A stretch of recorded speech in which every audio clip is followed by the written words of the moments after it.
What's up, everyone? If you're tired of the same old Linux distros and you want that raw Arch power without spending hours wrestling with a manual install, then you're in the right place. Today, I'm sharing my official top 5 Arch based distros that actually matter right now in April 2026 and will likely stay important well into the future. These picks aren't random. I chose them because they solve real problems like performance, ease of use, gaming, stability, and even deeper philosophy. If you're new here, hit that like button and subscribe for more Linux content every week. Let's jump right in, starting from number 5 and counting up to the current champion. Coming in at number 5 is Artix Linux, the rebel of the Arch world. If you can't stand systemd and want real choice, Artix lets you pick your own init system like OpenRC, Runit, S6, or Dynit.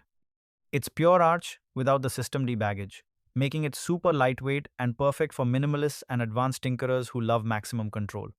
The downside is a slightly steeper learning curve if you've never used a non-systemd setup before, but for users who care about philosophy and lightness, Artix remains a solid and future-proof option in 2026. At number 4, we have Manjaro, the people's champion when it comes to user-friendly Arch. Manjaro takes the power of Arch but holds back updates for a few extra days so they're better tested. It gives you a fantastic graphical installer and the legendary Pamak App Store for easy package management. Hardware detection is excellent, and the huge community makes it one of the most popular ways for Windows and Ubuntu users to switch to Arch every single day. While updates are a bit slower than pure Arch, this extra stability makes Manjaro perfect for beginners or anyone who wants Arch power without the constant fear of breakage. It's still one of the most downloaded Arch derivatives for a very good reason. Number 3 goes to Garuda Linux, the most beautiful and gamer-friendly Arch distro out there.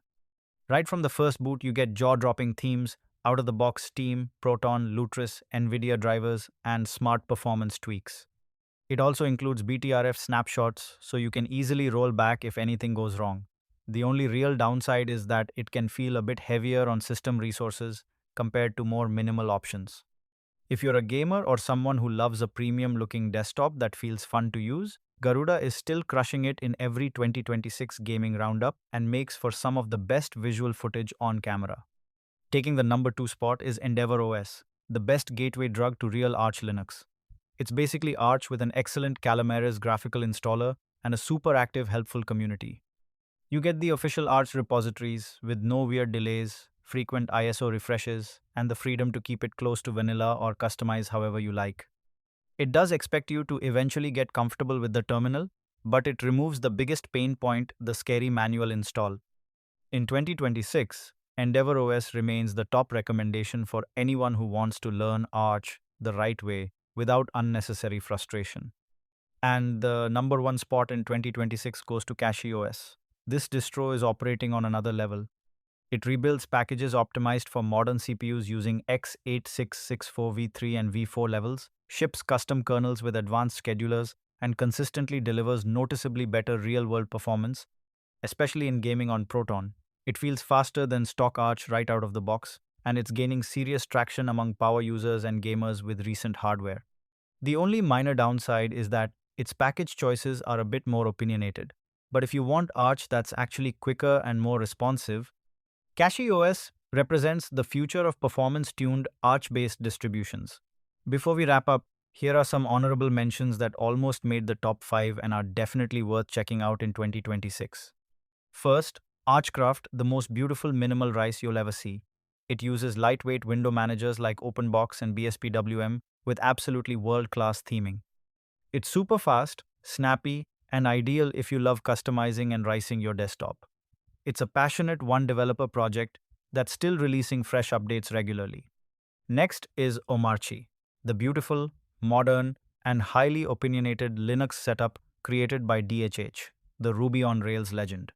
It comes with a stunning Hyprland tiling window manager pre-configured with everything a developer needs: NeoVim, Alacrity, and a keyboard-heavy workflow that feels incredibly productive. It's basically Hyprland done right out of the box and has built a strong following among devs who want a polished, opinionated experience. And finally, blendOS, one of the most interesting newer experiments on the Arch base. It turns Arch into a declarative, immutable, and atomic system where updates happen safely and atomically. You can mix packages and containers from Arch, Fedora, Ubuntu, Debian, and even run Android apps.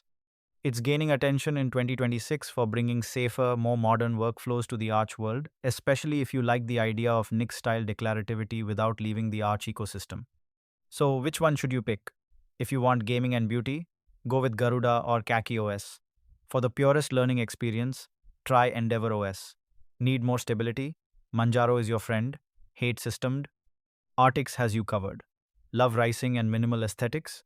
Archcraft is perfect. Want a developer-focused Hyprland setup? Check Omarchy. And if you're excited about immutable and declarative futures, give blendOS a spin. Drop your current distro and what you're looking for in the comments. I read every single one. If you enjoyed this video, smash the like button, subscribe, and turn on notifications because next week I'm doing a full install and benchmark battle between CachyOS and Garuda. Thanks for watching, stay based, and I'll see you in the next one.